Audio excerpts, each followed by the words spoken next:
அத்தியாயம் 7. அவன் கைகள் இரண்டும் அவள் வெற்றிடையில் அழுத்தமாக படிந்திருக்க, பெண்ணவளின் விழிகள் இரண்டும் பெரிதாக விரிந்தது. முதலில் தடுமாற்றத்துடன் அவள் இடையை பிடித்தவனுக்கு அவளின் கோவ விழிகள் இன்னும் சுவாரஸ்யத்தை கொடுக்க, அவள் இடையில் அழுத்தம் கொடுத்து அவனுடன் சேர்த்து அணைத்தவன் பட்டென்று அவள் கன்னத்தில் பச்சக் என்று முத்தத்தை கொடுத்து விட்டான். இதை கொஞ்சம் கூட எதிர்பாராத வெண்ணிலா அதிர்ச்சியில் அவனை திட்ட வாயெடுக்கும் நேரம் இன்னொரு கன்னத்திலும் முத்தத்தை பதித்து விட்டான் அந்த கள்வன். அடுத்து அவளின் சிவந்த அதிரங்களை நோக்கி அவன் குனியும் நேரம், ஆ என்று கத்தினான் சித்து. இவ்வளவு நேரமும் அவன் கண்டது கனவுதான். அவன் கைகள் இன்னும் அவள் இடையை பற்றவே இல்லை. அதை எண்ணி மெல்ல சிரித்து கொண்டவனை கண்டு இன்னும் வெறியானவள் அவன் மண்டையில் இன்னும் 4 கொட்டு வைத்தாள். பொறுக்கி நாயே, நான் இவ்ளோ அடிக்கிறேன், நீ சிரிக்கிறியா? இங்கிருந்து எப்படி போகணும்னு எனக்கு தெரியும் என்று வீம்புடன் சொல்லி வீராப்பாக சென்றவளைக் கண்டு சுவாரஸ்யமாக அவன் தாடியை தடவி கொண்டான். இன்னும் அவளின் வாசமும் அவள் நெருக்கமும் அவன் அருகே இருப்பது போலவே உணர்ந்தான். அந்த கதவு வரை சென்றவள் அவனை திரும்பி ஒரு முறை முறைத்து விட்டு போக, அழகாய் அவன் கடையோர இதழில் எட்டி பார்த்தது அந்த மாய புன்னகை. ஏனோ அவளால் மட்டுமே அவன் இதழில் அத்தனை சுலபமாக புன்னகையை மீட்டெடுக்க முடிகிறது. அவளை எண்ணியபடியே அந்த மெத்தையில் விழுந்தவனுக்கு திடீரென்று ஒரு போன் கால் வந்தது. மறுபக்கம் என்ன சொல்லப்பட்டதோ தெரியவில்லை. இவ்வளவு நேரம் இருந்த அவன் மனநிலை மாறி அவன் முகத்தில் ஒரு கடுமை குடிகொண்டது. நான் இப்பவே வரேன் என்று போனை அணைத்தபடி உடனே அங்கிருந்து கிளம்பி சென்றான். அதே சமயம் வெண்ணிலாவை தேடி வெறி பிடித்தவனைப் போல சுத்திக் கொண்டிருந்தான் விருமாண்டி. ஒத்தாளா வந்து நம்ம வீட்ல அத்தனை பேரையும் அடிச்சு போட்டுட்டு பொண்ணை தூக்கிட்டு போயிருக்கான். ஒருத்தன் கூட அவன் முகத்தை பார்க்கல. அந்த பீர் பாட்டிலை சுவற்றில் ஓங்கி அடித்தபடி வெறி கொண்டு கேட்டவனை கண்டு சுற்றியிருந்த அவன் ஆட்கள் பயத்தில் தலையை குனிந்து கொண்டார்கள். அண்ணன், அவன் முகத்துல என்னமோ மாஸ்க் மாதிரி போட்டிருந்தான்னு சொல்றாங்க. அதனால யாரும் சரியா கவனிக்கல போல. விருமாண்டி அந்த பீர் பாட்டிலை பிடித்தபடி அங்கும் இங்கும் நடந்தான். வீடியோ, கல்யாணத்துல வீடியோ எடுக்க ஆள் போட்டிருந்துமே. அப்ப கண்டிப்பா வீடியோல அவன் சிக்கிதானே ஆகணும். அப்ப அவனை கண்டுபிடிச்சிடலாம். அந்த போட்டோகிராஃபரை தூக்கி கேளுங்கடா. அண்ணன், ஏற்கனவே கேட்டோம். அவன் அந்த நேரம்தான் சாப்பிட போயிட்டானா. அவர்கள் பம்மை கொண்டு சொல்ல வெறியாகி போனான் விருமாண்டி. வீடியோ எடுக்கிறத விட அவனுக்கு என்னடா சாப்பாடு கேக்குது? இனிமே அவன் சாப்பிட வாயே இருக்க கூடாது. அவன் வாயை கிழிச்சு விடுங்கடா. கோபத்தில் சொன்ன விருமாண்டியும் இந்த 2 நாளில் எத்தனையோ பேரை அடித்து படுக்கையில் போட்டது மட்டுமல்லாமல் பாடைக்கும் அனுப்பிவிட்டான். ஆனால் வெண்ணிலாவை பற்றி சிறு தகவலை கூட அவனால் கண்டுபிடிக்க முடியவில்லை. டே, ஊர் உலகத்துல பொண்ணா இல்ல, உன் சொத்தையும் உன் கட்டழகையும் பார்த்து எத்தனையோ பொட்டச்சிங்க உன்னை கட்டிக்க வரிசையில நிக்கிறாங்க. அவங்களையெல்லாம் விட்டு போட்டு அவதான் வேணும்னு எதுக்கிட ஒத்த கால்ல நிக்கிற? நான் சொல்றத கேளுடா. அவளை எவன் வேணாலும் தூக்கிட்டு போகட்டும். உனக்கு நான் வேற பொண்ண பாக்குறேன் என்று விருமாண்டியிடம் தந்தை அதை சொல்லி முடிக்கவில்லை. அடுத்த நொடி விருமாண்டியின் கையில் இருந்த பீர் பாட்டிலை தந்தை என்றும் பாராமல் அவர் தலையிலே ஓங்கி அடித்தான். இதை கொஞ்சம் கூட எதிர்பாராத அவன் தந்தையோ நிலை குலைந்து கீழே விழுந்தார். ஏ ஏ ஏ, அத நீ சொல்லக்கூடாது. அப்படி யாரோ மாதிரி அவளை தூக்கி கொடுக்கவா இத்தனை வருஷம் கைப்படாம பொக்கிஷ மாதிரி அவளை பாதுகாத்த என்று வெறி பிடித்தவனைப் போல் சொன்னவன் கண்களை மூடி வெண்ணிலாவை எண்ணி பார்த்தான். எனக்கு அவ வேணும். எனக்கு மட்டும்தான் அவ வேணும். நான் நினைச்சிருந்தா எப்பவோ அவ மேட்ரை முடிச்சு சக்கையாக்கி இருப்பேன். ஆனா எனக்கு அவ ஒரு நாள் இல்ல, ஒவ்வொரு நாளும் வேணும். அதுக்கு குறுக்க என் அப்பனே வந்தாலும் அறுத்து போட்டுருவேன். புரியுதா? கண்களில் கோபம் கொந்தளிக்க சொன்னவனைக் கண்டு தலையில் ரத்தம் வடிய கீழே விழுந்த அவன் தந்தையோ பயத்துடன் தலையை நாலா பக்கமும் ஆட்டினார்.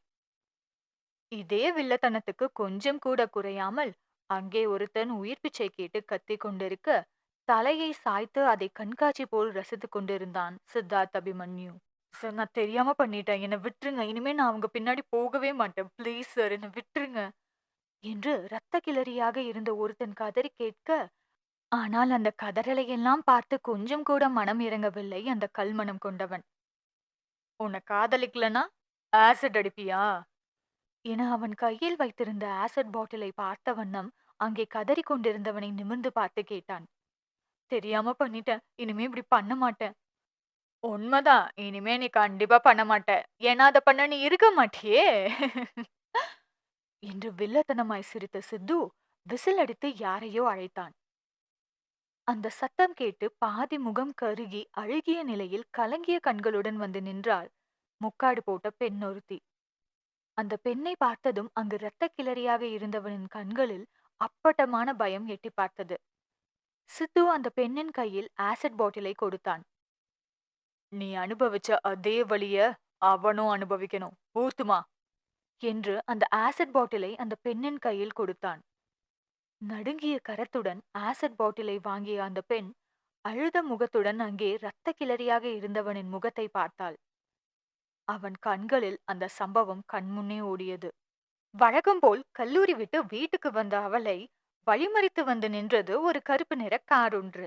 அந்த காரில் இருந்து இறங்கி வந்த புரொடியூசரின் மகனான சந்தோஷ் அந்த பெண்ணை வழிமறித்து நின்றான். அவனை கண்டும் காணாதது போல் விலகி செல்ல நினைத்தாள் அவள். ஆனால் அவனோ அவளை போக விடாமல் வழிமறித்து நின்றான். என்னடி அழகா இருக்கேன்னு கொழுப்பா? நானும் பின்னாடி சுத்தி சுத்தி வர பெரிய இவ மாதிரி கண்டுக்காம போற. இங்க பாரு, இன்னைக்கு நீ என்ன லவ் பண்றேன்னு சொல்லணும். சொல்லு, ஐ லவ் யூன்னு சொல்லுடி. அவள் கையை பிடித்து வம்பு செய்தான் அந்த அப்பாவி பெண்ணிடம். ப்ளீஸ் என்ன விட்டுடுங்க. எனக்கு இதெல்லாம் பிடிக்காது. என் அப்பா ரொம்ப கஷ்டப்பட்டு கூலி வேலை பார்த்து தான் என்ன படிக்க வைக்கிறாரு. உங்களை கெஞ்சி கேட்கிறேன். என்ன தொந்தரவு செய்யாதீங்க என்று அவனிடம் கையை உருவிக்கொள்ள நினைத்தாள் அந்த பெண். அவன் முகம் மாறியது. அப்போ என்ன லவ் பண்ண மாட்ட அப்படித்தானே? அழகா இருக்கல்ல, அதுதான் இந்த திமிரு. அது போச்சுன்னா எல்லாமே சரியாகிடும் என்று அவன் ஒளித்து வைத்திருந்த அந்த ஆசிட் பாட்டிலை வெளியே எடுத்தான். அதை கண்டு என்னவென்று உணர்வதற்கு முன்பே ஆசிடை அவள் முகத்தில் ஊற்றிவிட்டான் அவன். அவ்வளவுதான். அடுத்த நொடி அவள் முகம் எரிந்து உருகி ஊத்தியது. அந்த மணலில் விழுந்து வலியில் துடித்தாள் அந்த பாவப்பட்ட பெண். ஐயோ அம்மா, எரியுதே! ஆ என்று அவளின் அலறல் சத்தம் அந்த திசையெங்கும் எதிரொலித்தது. அந்த தருணத்தை எண்ணி பார்க்கும் பொழுது இப்பொழுதும் கூட அந்த பெண்ணின் உடல் நடுங்கியது. வேணாம், நான் யாருன்னு உனக்கு தெரியாது. என் மேல கை வச்சுட்டு அவ்ளோ சீக்கிரம் நீங்க தப்பிக்க முடியாது. அத்தனை தூரம் அடி வாங்கிய போதும் திமிராய் பேசிக் கொண்டிருந்தவன் அருகே நெருங்கி போய் நின்றாள் அந்த பெண். வேணாம், வேணாம்! அவன் பயத்தில் நடுங்கியபடி அந்த பெண்ணை பார்த்து கதறினான். அந்த பெண் அவள் கையில் இருந்த ஆசிடை திறந்தாள். அவ்வளவுதான். அவள் தன் முகத்தில் ஊற்றப் போகிறாள் என பயந்து அவன் கண்களை மூடும் சமயம் டப் என்று ஒரு சத்தம். அவன் பயந்து நடுங்கியபடி கண்களை திறந்து பார்த்தான். அந்த பெண் அந்த ஆசிட் பாட்டிலை தூரம் எறிந்தபடி அவனை பார்த்து விரக்தியாக சிரித்தாள். நானும் நீ பண்ணத பண்ணா அப்புறம் உனக்கும் எனக்கும் வித்தியாசம் இல்லாம போயிரும். என் அப்பா சொல்லுவாரு, செத்த பாம்ப அடிக்க கூடாதுன்னு. எப்போ உன் வீரத்தை இந்த ஆசிட் வழியா காமிச்சியோ அப்பவே என்னை பொறுத்த வரைக்கும் நீ செத்துட்ட. இதுக்கு மேலேயும் உன்னை ஏதாவது பண்ணா என் அப்பா வளர்ப்பு தப்பாகிரும். வன்முறைக்கு வன்முறை தீர்வில்ல. ச்சீ என முகம் சுளித்தவளை கண்டு அவன் முகம் அப்படியே மாறியது. சித்துவின் இதழ் விரிந்தது. அவனுக்கு தெரியும், நிச்சயம் அவள் இதைத்தான் செய்வாள் என்று. குற்ற உணர்ச்சியுடன் அமர்ந்திருந்தவனின் முன்பு மண்டியிட்டு அமர்ந்தான் சித்து. அவனை கேவலமாக லுக்கு விட்டான். உண்மையான காதல் அவங்களை கஷ்டப்படுத்தி பார்க்காது. உன் காதல் உண்மையா இருந்தா இந்த உலகமே அவளை உன் கூட சேர்த்து வைக்க போராடும். காதல் காமத்திலேயோ கட்டாயப்படுத்துதலையோ வராது என அந்த துப்பாக்கியை எடுத்து அவன் தலையில் வைத்தான் சித்தார்த். அடுத்த நொடி டப் என்ற துப்பாக்கி சத்தம் அந்த இடமெங்கும் கேட்டது. அத்தியாயம் 8. அவளை ராணி போல் பாவித்து பார்த்து கொண்டான் சித்தார்த். அவளுக்கு அனைத்து உபசரிப்பும் அள்ளி கொடுக்கப்பட்டது, சுதந்திரம் ஒன்றை தவிர. அவள் எதிர்பார்த்தது அதை மட்டுமே. அவளுக்கு பிடித்த உணவுகளை செய்து அடுக்க வைத்தான். அவள் தேவைக்கு மீறிய நகைகளையும் உடைகளையும் வாங்கி குமித்தான். ஒரு சாதாரண பெண் ஆசைப்படும் அனைத்தையும் வாங்கி தள்ளினான். ஆனாலும் கூட அவள் முகத்தில் சிரிப்பென்பதை அவனால் பார்க்கவே முடியவில்லை. அவனைக் கண்டு பல பயில்வான்களும் மில்லியனியர்களும் பயந்து நடுங்க, அவனோ அந்த உணவு தட்டை கையில் ஏந்தியபடி அந்த பெண்ணவள் பின் படையெடுத்து சென்றான், ஒரு வாய் உண்டு விட மாட்டாளா என்று. டே பொறுக்கி, இப்ப எதுக்குடா குட்டி போட்ட பூனை மாதிரி என் பின்னாடி வர? நான் தான் சொல்லிட்டேனே எனக்கு வேணான்னு. வீம்புடன் சொன்னவள் அங்கும் இங்கும் அவனுக்கு போக்கு காட்டி நடந்தாள். அவனும் கெஞ்சி கெஞ்சி பார்த்தான். ஆனால் அவளோ மிஞ்சிக் கொண்டிருந்தாள். இதற்கு மேல் இது சரிப்பட்டு வராது என எண்ணினானோ என்னவோ, உடனே அங்கு வேலை செய்து கொண்டிருந்தவனை பார்த்து கஞ்சாடை காட்டினான். அதை புரிந்து கொண்ட வேலைக்காரனும் அங்கே அழகாய் ஓடி விளையாடிக் கொண்டிருந்த அந்த முயல்குட்டியை தூக்கி வந்து சித்துவின் கையில் கொடுத்தான். சித்து வாங்கி கொடுத்த பல கோடி பொருள்களில் அந்த அழகான முயல்குட்டியும் அடக்கம். அந்த தங்க வைரத்தை சீண்டி பார்க்காதவள் அந்த முயல்குட்டியை மட்டும் எடுத்துக்கொண்டாள். அவள் சந்தோஷமாக சிரித்து பேசும் ஒரு ஜீவன் அந்த முயல்குட்டி மட்டும்தான். எப்படி அழகா இருக்குன்னு பாரு நிலா, உன்ன மாதிரியே. அந்த முயல்குட்டியை வருடி கொடுத்தபடி சொன்னவன் அவன் பாக்கெட்டில் இருந்த பிரிஸ்டலை எடுத்தான். அதை பார்த்ததும் நிலாவின் கண்கள் விரிந்தது. என்ன பண்ற? வார்த்தை தந்தியடிக்க பாய்ந்து வந்து முயல்குட்டியை வாங்க முயற்சி செய்தாள். ஆனால் அவன் சம்மதம் இல்லாமல் அது நடக்குமா என்ன? புசு புசுன்னு ஒயிட் கலர்ல இருக்க இந்த முயல்குட்டி ரெட் கலர்ல ஆனா எப்படி இருக்கும் பாப்போமா? என்றபடி அந்த முயல்குட்டியின் மீது துப்பாக்கியை வைத்து அழுத்தம் கொடுத்தான். அவ்வளவுதான், அவளுக்கு உயிரே போனது போல் இருந்தது. இப்போ உனக்கு என்ன வேணும்? நான் சாப்பிடணும், அவ்வளவுதானே? சாப்பிடுறேன், போதுமா? என்றபடி அந்த சாப்பாட்டு தட்டை வாங்கினாள். நான் ஊட்டி விட்றேன் நிலா, ஒரு ஆணியும் கட்ட வேண்டாம், கடுப்புடன் சொன்னவள் வேக வேகமாக அந்த சாப்பாட்டை கடமைக்கே உண்ண அதை பார்த்து அவன் இதழில் ஒரு மில்லிமீட்டர் புன்னகை வந்து மறைந்தது. அவள் அவசரமாக சாப்பிடும் பொழுது ஒரு பருக்கை அவள் கடை இதழோரம் காவல் காப்பது போல் ஒட்டியிருக்க, ஏனோ அந்த ஒற்றை பருக்கை மீதும் அவனுக்கு பொறாமை எட்டி பார்த்தது. அவசரமாக சாப்பிட்டுக் கொண்டிருந்ததாலோ என்னவோ அவளுக்கு விக்கல் வந்து விட்டது. தண்ணியை எடுத்து கொடுத்தான். அதை குடித்தும் அவளுக்கு விக்கல் நிற்கவில்லை. உக், உக், உக் என்றபடி விக்கிக் கொண்டே இருந்தவளுக்கு கண்கள் கூட கலங்கி விடுவது போல் இருந்தது. அந்த முயல் குட்டியை கையில் பிடித்திருந்தவன் பட்டென்று நிலா அருகே நெருங்கி அவள் கன்னத்தை பிடித்தான். திடீரென்று நடந்த நிகழ்வில் பெண்ணவள் விக்கல் எல்லாம் சிக்கலின்றி மறைந்திருந்தது. அந்த சிரிப்பை தொலைத்தவளின் கூர்கண்களும் தற்சமயம் சிரிப்பை மறந்தவளின் கூர்விழிகளும் ஒன்றாய் சங்கமித்தது. அவள் இதயம் தறிக்கெட்டு தாறுமாறாக துடிப்பதை அவளால் தெளிவாக உணர முடிந்தது. அவன் கைகள் அவள் கன்னத்தை பதமாக பிடித்து அவளை முத்தமிடுவது போல் நெருங்கியது. அவ்வளவுதான், அவன் தன்னை முத்தமிடப் போகிறான் என்று அவள் எண்ணும் சமயம் சற்றும் யோசிக்காதபடி அவள் இதழோரம் ஒட்டியிருந்த ஒற்றை பருக்கையை எடுத்து அவன் வாயில் போட்டு கடித்து மென்றான். அவள் இதழை தீண்டி சென்ற பாவத்துக்கு அவனே தண்டனை கொடுத்து விட்டாள் அந்த பருக்கைக்கு. லப்டப் லப்டப் என்று அவளின் இதய துடிப்பை வெகு தெளிவாக உணர்ந்தாள் பேதை அவள். அவள் கண்களை பார்த்தபடி அவள் மூக்கோடு மூக்கை உரசியவன் அவளிடமிருந்து விலகி நின்றான். கல்லூரியில் ஒருத்தன் அவள் கையை பிடித்ததற்காக கட்டையால் அடித்திருக்கிறாள்.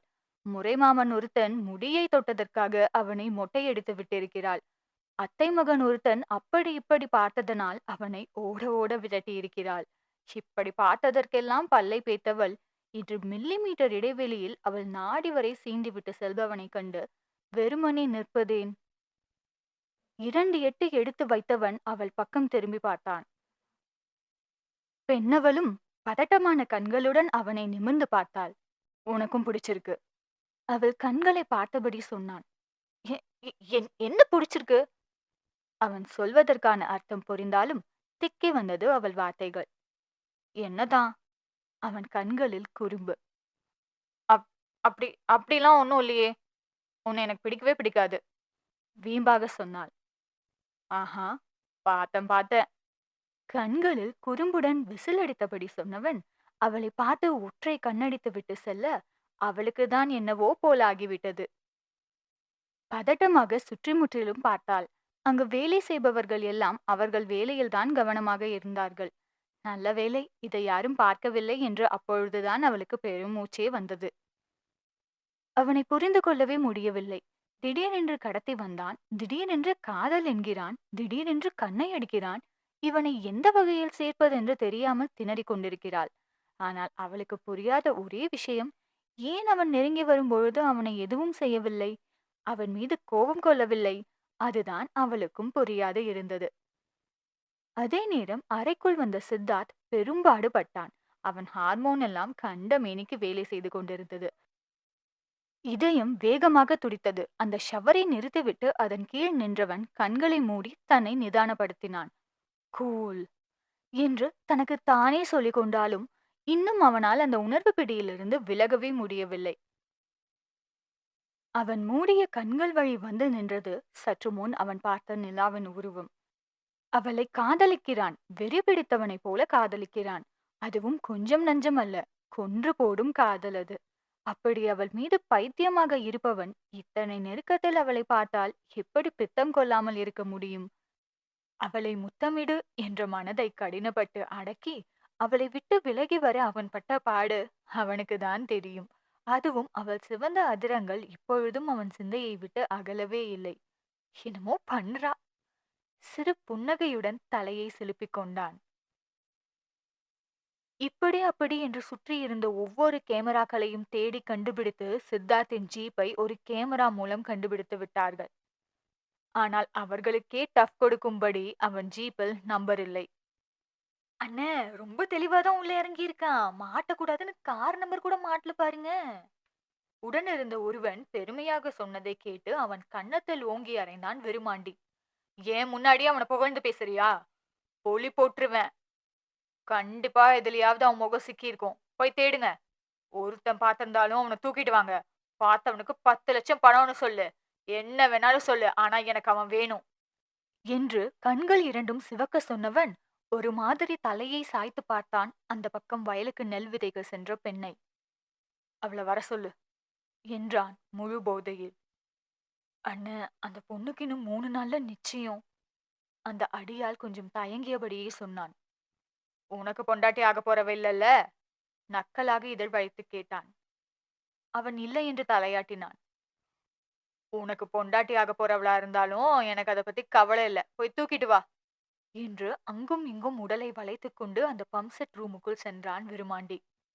பாவம் அந்த அப்பாவி பெண்ணும் வயல் வரப்பில் நிச்சய நாளை எண்ணி சந்தோஷமாக நடந்து செல்ல அவளை பின்னால் இருந்து வாயை பொத்தி இழுத்து சென்றார்கள் அவன் ஆட்கள்.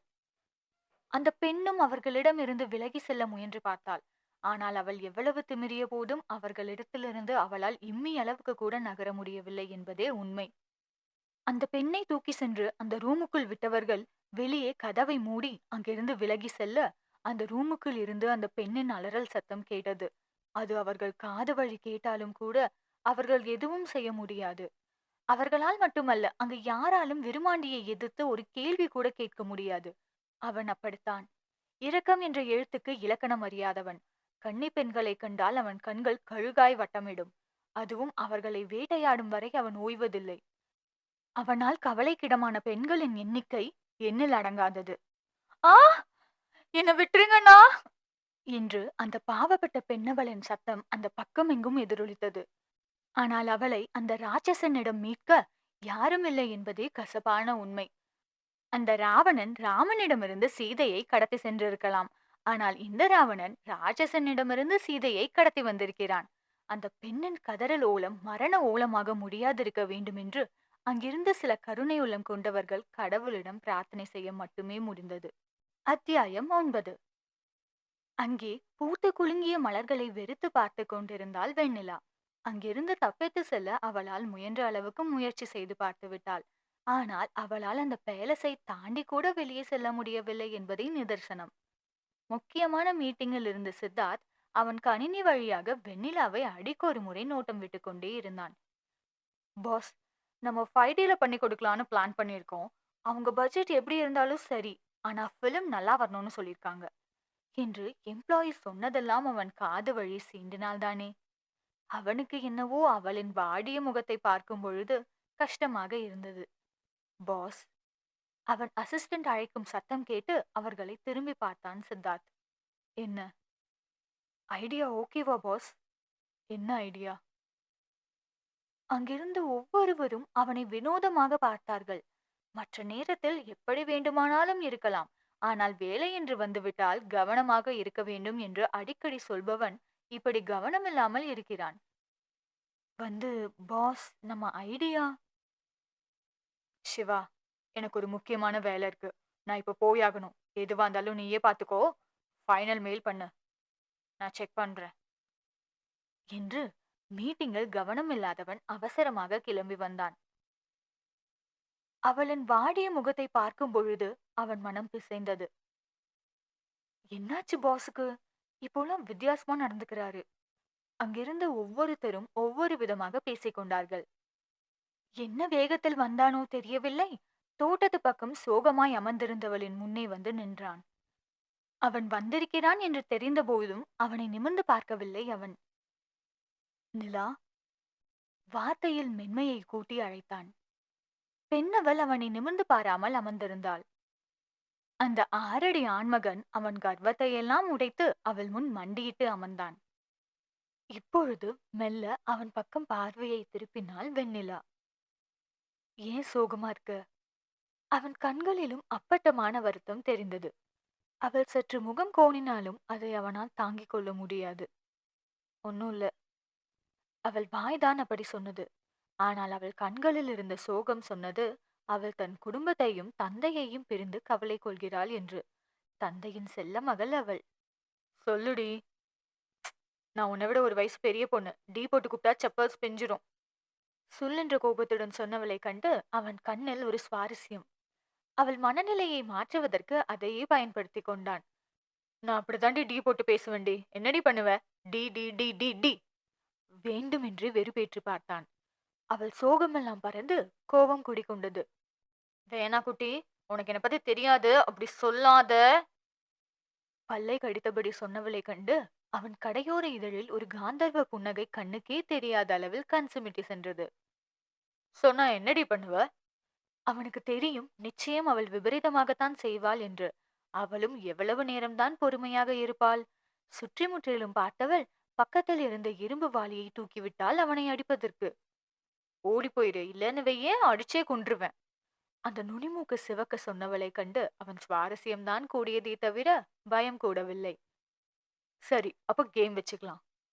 அவள் கண்களை பார்த்தபடி சொன்னவன் அவன் கிரே கலர் கோட்டை கழட்டி ஓரம் வைத்துவிட்டு அவன் சட்டையில் கட்டியிருந்த டையை லூஸ் செய்தான். அவன் கேம் என்றதும் பெண்ணவள் கண்கள் இரண்டும் விரிந்தது. அவன் இன்னும் அதை மறக்காமல் ஞாபகம் வைத்திருக்கிறானே என்று. சிறு வயதிலிருந்தே அவர்களுக்கு ஒரு பழக்கம் உண்டு.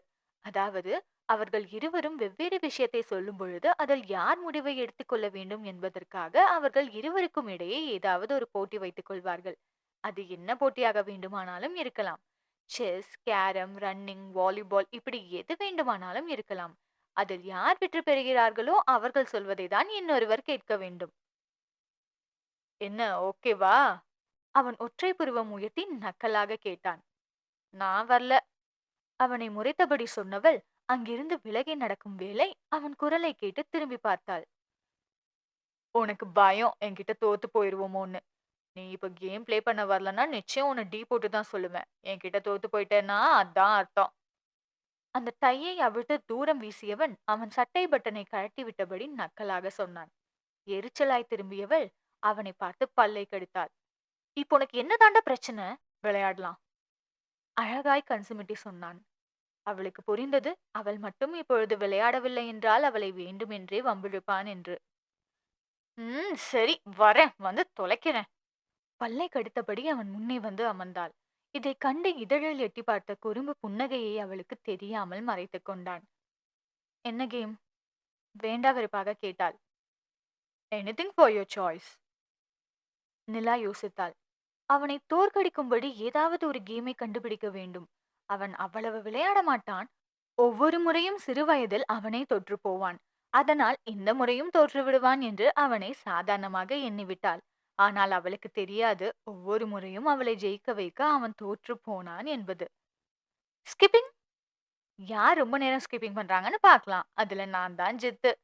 இல்லாத காலரை தூக்கிவிட்டபடி சொன்னவளை கண்டு புருவம் உயர்த்தி உதட்டை பிதுக்கினான் சித்து.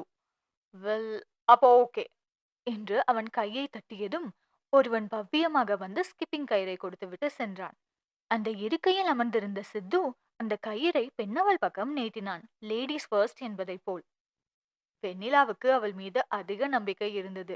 என்னதான் அவள் சிட்டியில் படித்தாலும் கிராமத்தில் வளர்ந்தவள். அதனால் அவளுக்கு மனபலத்துடன் உடல் பலமும் கொஞ்சம் அதிகம்தான். அதுவும் அந்த கிராமத்தில் ஸ்கிப்பிங் ஆடுவதில் அவளை அடித்துக் கொள்ள ஆளே இல்லை. நிற்காமல் 300 முறை குதிப்பாள். அந்த நம்பிக்கைதான். அவனை முறைத்தபடி அந்த கயிறை வாங்கியவள் அவளின் கெண்டைக்கால் தெரிய அந்த சேலையை எடுத்து இடுப்பில் சொருவி கலைந்து கிடந்த கூந்தலை அள்ளி கொண்டை போட்டவள் இப்பொழுது ஸ்கிப்பிங் போட துவங்கினாள். சித்துவோ பாகுவாக அந்த இருக்கையில் சாய்ந்து அமர்ந்து கொண்டான். அவன் கண்கள் அவளை அப்பட்டமாக ரசித்தது. அவன் நினைத்ததை விட அவள் நன்றாகவே ஸ்கிப்பிங் செய்தாள். ஏதோ அசால்ட்டாக 100 குதித்து முடித்தவளின் உடலில் வேர்வை துளி பனித்துளி போல் அரும்பி நின்றது. சித்துவின் கண்கள் அவள் உச்சி முதல் அவள் கெண்டை கால்களை கடந்து உள்ளங்கால் வரை அளவெடுத்து முடித்தது. நன்றாகத்தான் ஸ்கிப்பிங் போட்டாள் நிலா. 250 வரை வந்துவிட்டாள். ஆனால் ஏதோ ஒரு உந்துதலில் திரும்பி பார்த்தவள், சித்துவின் கண்கள் அவள் மீது ஒரு மார்க்கமாக படிவதைக் கண்டு கொஞ்சம் ஜெர்க்கானவள் கயிறு தடுக்கி கீழே விழுந்தாள். அவனை பார்த்ததால் தான் கீழே விழுந்தாள். அவனை பார்க்காமல் இருந்திருந்தால் நிச்சயம் இன்னும் 300 தாண்டி இருப்பாள். சித்துவின் இதழில் ஒரு சிரிப்பு. அதை பார்த்த வெண்ணிலாவுக்கு பயங்கர கடுப்பு. ஆனாலும் அவன் பெரிதாக என்ன 100 போடுவானா என்று எண்ணிக்கொண்டு நக்கலாக சிரித்தவள் அந்த கயிறை அவனிடம் தூக்கி போட்டு மூச்சு வாங்க அந்த இருக்கையில் அமர்ந்தாள். பின் அங்கிருந்த தண்ணீரை எடுத்து அவசரமாக பருகியவளின் கண்கள் அவன் பக்கம் திரும்ப, அதுவோ அதிர்ச்சியுடன் விரிந்தது. அங்கே சித்து அவன் சட்டையை கழட்டி தூரம் வீசிவிட்டு அந்த ஸ்கிப்பிங் கயிறை எடுத்து ஸ்கிப்பிங் போட துவங்கினான். அவள் என்னவோ அவனை சாதாரணமாக நினைத்து விட்டாள். ஆனால் சித்துவோ கண்ணிமைக்கும் நேரத்திற்குள் 100 போட்டு முடித்தான். அவன் குதிக்கும் வேகத்தை அவளால் கணக்கிடக்கூட முடியவில்லை. அவ்வளவு ஸ்பீட் அது. அது மட்டுமா, அவன் சட்டை இல்லாத வெற்று உடம்பில் பழனி படிக்கட்டு போல் இருந்த 8 பேக் பாடியும், பறந்து விரிந்த மார்பும், திடக்காத்திரமான உடலும், கடும் உடல் பயிற்சியால் பெரிதாய் ஏற்றி வைத்திருந்த ஆர்ம்ஸ் என்று அத்தனையையும் கண்டு தண்ணீர் குடித்துக் கொண்டிருந்தவளுக்கு புரை ஏறிவிட்டது. அதையும் தாண்டி அவன் உடம்பில் வியர்வை துளிகள் அருவி போல் வடிந்து அவன் இடையை தாண்டி கீழே வடிந்தோட பட்டென்று பார்வையை வேறு பக்கம் திருப்பிக் கொண்டாள் பதட்டமாக. இதோ அவன் 500 தாண்டி சென்று கொண்டிருந்தான் அசால்ட்டாக. பெண்ணவள் அதிர்ச்சியுடன் பார்த்து கொண்டிருந்தாள். அவனை வெகு சாதாரணமாக எண்ணிவிட்டாள் பழைய குட்டி என்று. 500 முறை குதித்தவன் அந்த கயிறை அவள் முன் வைத்தபடி அவள் எச்சில் வைத்து குடித்த வாட்டர் பாட்டிலை பறித்து அவன் வாயோடு வைத்து குடிக்க அவளுக்கு என்னவோ போல ஆகிவிட்டது. தெளிவாக புரிந்து போனது அவள் தோற்றுவிட்டாள் என்று. இதற்கு மேல் அங்கு அமர்ந்திருக்க வேண்டாம் என்று அவசரமாக எழுந்து நின்றாள். தோற்றதற்காக மட்டுமல்ல, கடத்தி வந்தவனின் கட்டுடல் மேனி கண்டு அவளின் கம்பீரமான இதயம் கண்ட மேனிக்கு துடிக்கிறது. 2 எட்டு எடுத்து வைத்து ஓட பார்த்தவள் அவன் அழைப்பில் பல்லை கடித்துக் கொண்டாள். அடியே நிலா! வேர்க்க விறுவிறுக்க அமர்ந்திருந்தவன் இதழில் அத்தனை குறும்பு புன்னகை. வெறியானது அவளுக்கு. ஆனால் என்ன செய்ய முடியும்? தோற்றுவிட்டாளே அவனிடம். அதனால் அமைதி காத்துதான் ஆக வேண்டும். பல்லை கடித்துக்கொண்டு திரும்பாது நடந்தாள். விடுவானா அவன்? அடியே, அத்தான் கூப்பிடுறேன்ல, நில்லுடி என வேண்டுமென்று அவளை சீண்டி பார்த்தவனுக்கு ஏனோ இதயத்தில் அப்படி ஒரு சந்தோஷம் சிறு பிள்ளை போல்.